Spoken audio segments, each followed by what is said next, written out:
Spiderbait were huge in the mid to late 90s and early 2000s. Whether you're a fan of the band or not, there's no denying that. Their cover of Black Betty was all over the radio, on TV, and used throughout pop culture, including several Hollywood films. You know there's about to be a decent bar fight when Black Betty starts playing. Black Betty wasn't their only hit, however, with original material from the band including Calypso, Buy Me a Pony, and Shazam doing well in their own right. For a band that had 5 top 40 albums in Australia, I don't read or hear people talking about Spiderbait much, if at all, today. What happened to Spiderbait? Why did they go on hiatus, and what are they up to today? Stay a while as I take you through the rise and fall of Spiderbait. Finley, a small town in New South Wales, isn't known for much outside of producing a few Aussie Rules footballers, a journalist, and a few musicians that would eventually be known as Spiderbait. Mark Mayer, known as Cram, played drums and jammed with Damien Whitty, who played guitar, when they were kids at school, which makes sense as they were second cousins.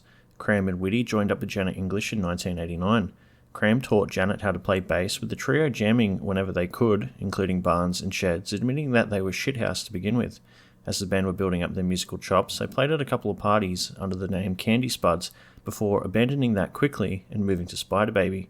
The trio were clearly onto something, so they moved to Melbourne, where Cram was a student at the Victorian College of the Arts School of Music. The band quickly joined the punk scene in Melbourne, playing live shows at the Tote Hotel and striking up a friendship with the Meanies, who influenced the band early on.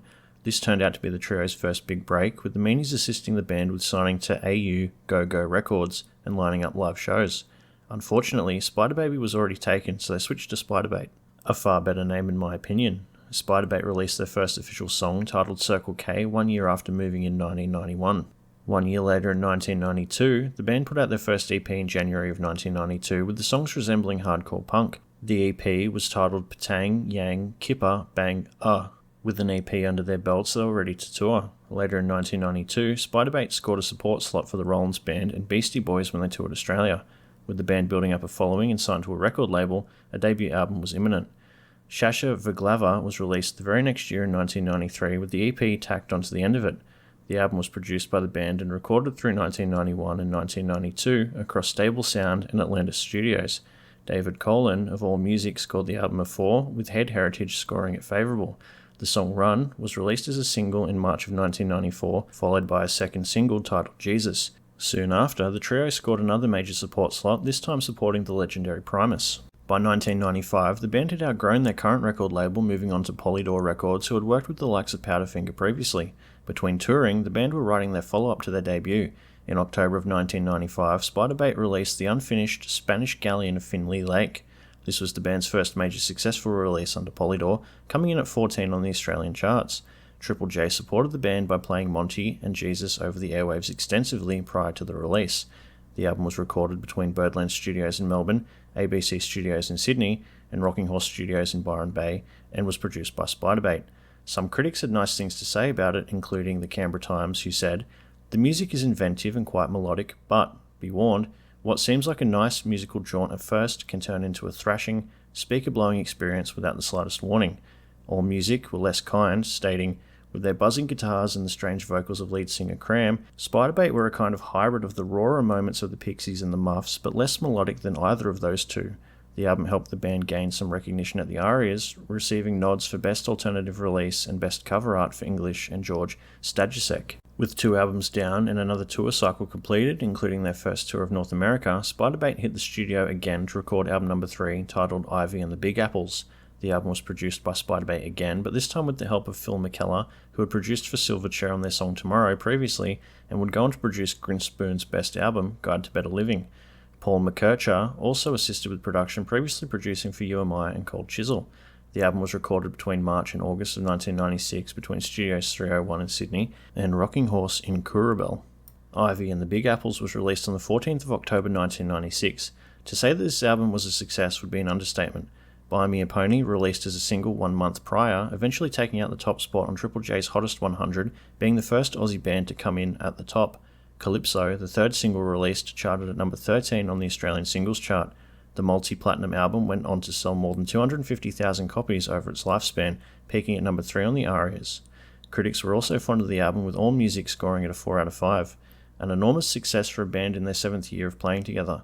This album, however, was far more radio and commercially friendly compared to their previous efforts, with Triple M playing their music. This was a pretty big stylistic shift for anyone that fell in love with their hardcore punk and thrashy sound through the early 90s.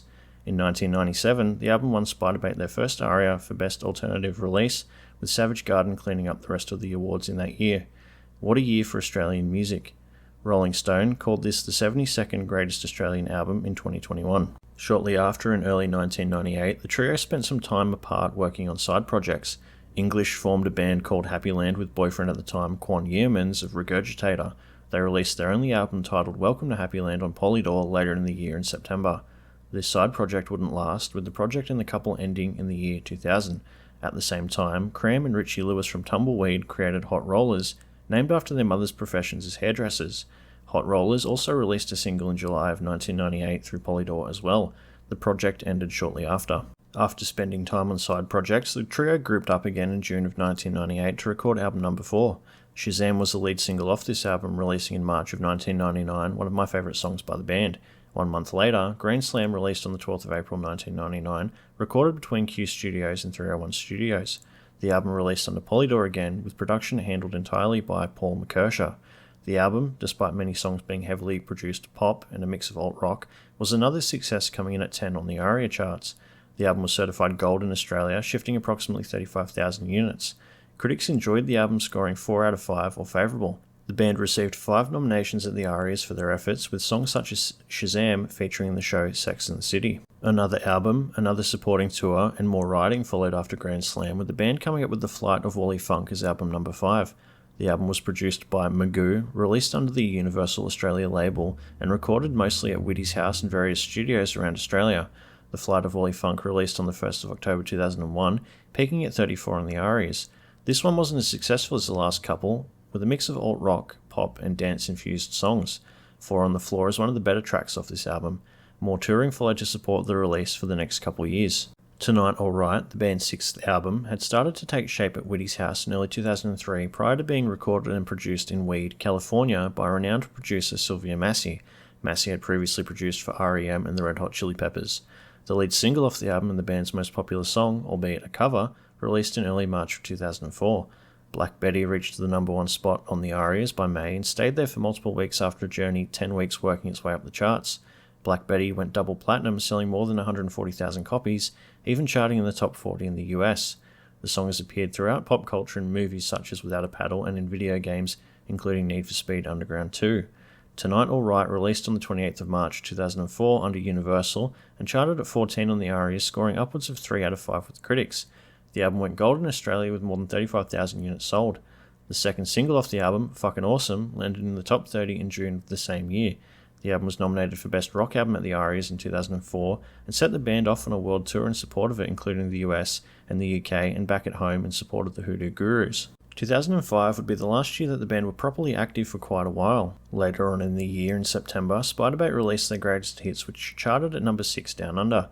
Definitely a solid time to release their compilation, having received a ton of new fans after the popularity of Black Betty. After 16 years of playing together, the trio went on hiatus by the end of 2005. Prior to the release of the film Ghost Rider, the band recorded a cover of Ghost Rider's In the Sky to be used in the film. During this period, Cram released a solo album titled Mixtape in March of 2009. The album peaked at 30 on the Aussie charts, with his solo career ultimately short-lived. In March of 2009, fans were hopeful of a reunion when Spiderbait supported Guns N' Roses at their Sydney show. The band contributed a cover of Rockabye Bear for Re-Wiggled, a tribute to the Wiggles, which was released in 2011. By 2013, the hiatus was over. Cram did an interview with Triple J in February announcing that Spiderbait were in the studio recording a new album. Cram mentions the band were back in their Motorhead and Metallica metal phase. I'm all double kick at the moment. The world wouldn't have to wait too much longer, with their self-titled 7th album released on the 15th of November 2013. The album was produced by Francois Tataz and released under the Universal label. 2 singles were released titled Straight Through the Sun and It's Beautiful. Critics had good things to say, with the Sydney Morning Herald scoring the album a 3.5 out of 5 stars. I couldn't find any sales figures for the album. In the absence of any new music, the band toured on and off throughout Australia, with at least 1 tour a year, with the exception being 2020 due to COVID. On the 11th of March 2022, My Car's a UFO released, the band's first new music in about 9 years at that point. Songs in the Key of J, a collection of every Spiderbait song where Janet English sings lead vocals, released on the 8th of April 2022. Just over a year later, the band arrived on US shores for the first time in 25 years to play the Aussie Barbecue Festival in New York. Later in the year back home, Spiderbait played the Good Things Festival. 2024 arrives and the band is celebrating the 20th anniversary of Black Betty. 4 months later, on the 20th of September, the band unleashed Bunch of Bettys, an EP comprised of different versions of Black Betty recordings. That brings us to 2025, where the band are touring again, this time hitting the UK and Europe for the first time in about 23 years. New Spiderbait music is on the horizon for the band, with Cram mentioning plans for a new album in an interview in February this year. There's not a lot of chatter about Spiderbait on the internet despite how big they were in the late 90s and early 2000s, however, the band is brought up occasionally on Reddit. In response to "fucking awesome" being posted, one Reddit user said, "One of the greatest eras of Australian music," with another commenting, "The guitar riff sounds a little bit like Blur Song 2. Over on YouTube, one user gave me a good laugh with the following comment on Black Betty: "I can't believe I found the right song by typing, whoa, bang baleng, with another commenting, "There was absolutely no reason for them to go this hard on this song, I'm glad they did."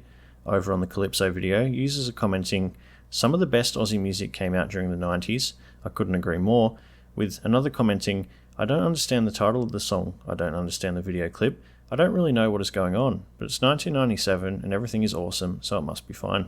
Spiderbait certainly made their mark on Australian music history with their genre-defying music blending punk and grunge in the early days with alt-rock, pop and dance music on later albums. With 5 top 40 albums to their name over a career spanning more than 30 years now, they've had a remarkable career. Spiderbait still managed to sell out shows playing to thousands of fans in halls and theatres throughout Australia all these years later. It's a shame that most people only know them for Black Betty, as they have a hell of a catalogue of their own material. While they never quite reached the same heights as Ivy and the Big Apples and Tonight Alright Again, they're an unforgettable part of Aussie history. Thanks for watching.